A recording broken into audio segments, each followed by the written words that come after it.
Star Warriors, Star Geek here, to answer your questions.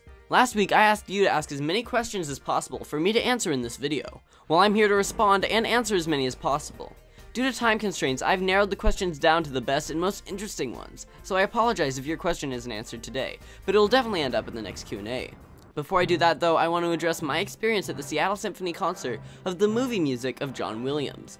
Last Saturday, I spent the night out at Benaroya Hall in downtown Seattle to listen to the live performance of the movie music of John Williams, performed by the Seattle Symphony Orchestra. I was extremely excited for this concert ever since I saw this poster. Jaws, E.T., Superman, Hook, and of course, Star Wars. That little Darth Vader icon is what really got me excited, and of course the name John Williams. I had an amazing seat looking straight at the orchestra and very high up. The conductor for the night was Jeff Tizik. I got to hear the amazing pieces of John Williams in this order: the Superman March, a Casablanca suite, the shark theme from Jaws, the theme from Jurassic Park, Adventures on Earth from E.T., On the Beautiful Danube, the Great Western Suite comprised of the Magnificent Seven, How the West Has Won, Silverado, and Dances with Wolves. After a quick intermission, we continue with Raiders March from Raiders of the Lost Ark, Flight to Neverland from Hook, The Best of Bond, Tango from Scent of a Woman, Devil's Dance from The Witches of Eastwick, and of course they ended the concert on a high with the main title from Star Wars. Just watch the playlist up on my channel to get a general idea of my experience at the Seattle Symphony's amazing performance of the movie music of John Williams. I'm not much of a concert person, but the movie music of John Williams was very fun and well performed. Now, to get what you were all waiting for, time to answer your questions. Before we get going, I want to apologize for any butchering of the pronunciation of your usernames. To start us off, Corbin Crutchely asks, how old are you? Not asking for birth date or anything, but I've wondered as much. And to piggyback on that, Frisen also asks, how old are you? Questions like these I never really like to answer. I love my city, so I'm proud to share my location with you, especially if there are any local Seattle Star Warriors. But the only time you'd see my face is if you saw me in public. My age is sort of in between. On websites like YouTube, it always seems that the younger you are, the fewer people like your videos. It sounds a little odd, it's almost like discrimination, but if you're older, you seem to get more respect, more views, and more subscribers. But for you Star Warriors, I will reveal my age in this video only, along with my birthday, as I will probably put an update video up on February 19th. I will be turning 15 on February 19th, so I may seem a little young, especially if you put it into the perspective that I wasn't even born when The Phantom Menace came out. But hey, at least I can tell my age by the date of the year. I hope that you guys are happy with that answer for our first question. Thanks to both Corbin Crutchely and Frisen for the inquiry. Alright, so here's a very common question, which I think is summed up best by Spike9130, but also asked by GabeosaurusRex and Darth Creepers. They ask, who's your favorite Jedi/Sith? I will eventually do a top 10 Jedi and Sith video, but I'll take the time to quickly answer my top 2 here.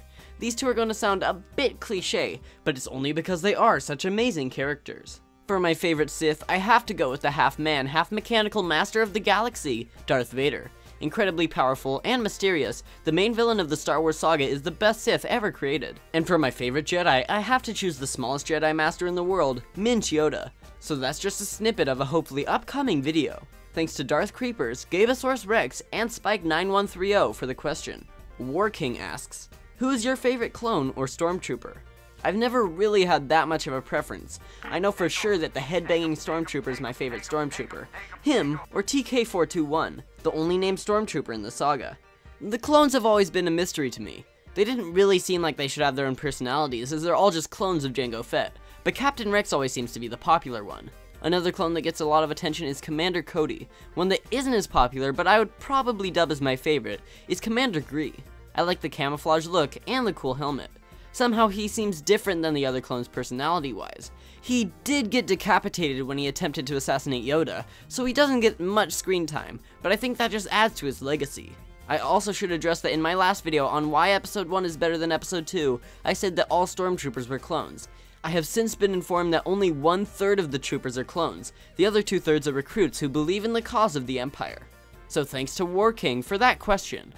Gracie036 asks, what is your 10 worst characters in Star Wars? In due time, young Padawan.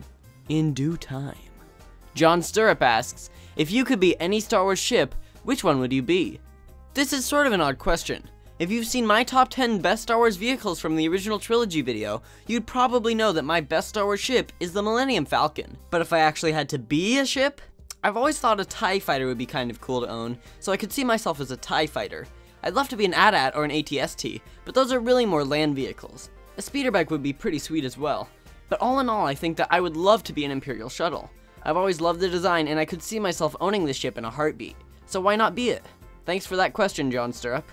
Anakin Skywalker asks, do you like the prequels? I really enjoyed episodes 2 and 3, but 1 was the most disappointing thing since my son. I just want to make everyone aware that that was a joke. His username is Anakin Skywalker, his son is Luke. Okay. And if you've been a subscriber on the channel for even a week, you know that I really do enjoy the prequels. Maybe not as much as the original trilogy, but I do pretty much love everything Star Wars. I was born in a time period where I could still consider the prequels to be good, but I still love the originals more than anything. Here's a scale of my enjoyment of the Star Wars films, but it's really only a very small section of my favorite films.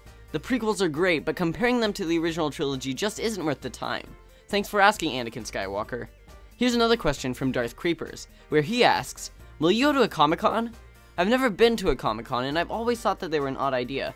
Everyone dressing up, celebrating nerd and geekdom, hanging out with fans of the same subjects. Okay, it may pique my interest, but it seems like a bit of an ordeal. If I were to go to any con, it would have to be the Emerald City Comic Con in downtown Seattle. It would be fun to make an appearance at StarGeek, but it probably wouldn't be anytime soon. This sort of leads into the final question from FantasyFlix. They ask, if you could dress up as any character from anything with a Star Wars label, who would you be? The obvious choice for me would be C-3PO, as he is my favorite character. I've seen plenty of YouTube videos from people who've created their own 3PO costumes. They definitely look uncomfortable, but it would be worth it to become a character from Star Wars. When I was little, I dressed up as Chewbacca, IG-88, and Ponda Baba for Halloween. A few other fun characters could be Darth Vader or Admiral Akbar, but I'd still have to stick with a 3PO costume. So that's the very first Q&A episode for the channel. I hope you've enjoyed and look forward to more of these types of videos every few months. Subscribe to StarGeek for weekly Star Wars content. If you got your questions answered, enjoyed listening, or love John Williams, please shoot that like button at light speed. You can go check out my Facebook page linked in the description below, as it really helps me out when you like my page. If you go over to the page, you will get daily news on Star Wars Episode 7, StarGeek episodes, memes, and even Q&As. Also go and check out my new Twitter account, @StarGeekYT, for tons of quick updates. Try clicking on the screen to subscribe, and click on the link to the left for my last video, where I explain why I enjoy Episode 1 more than Episode 2. You can also click on the right to watch my list on the top 10 best Star Wars vehicles. All links are in the description below. Don't forget to like the video and comment more questions for another Q&A video. Until we meet again in a galaxy far, far away, this has been StarGeek.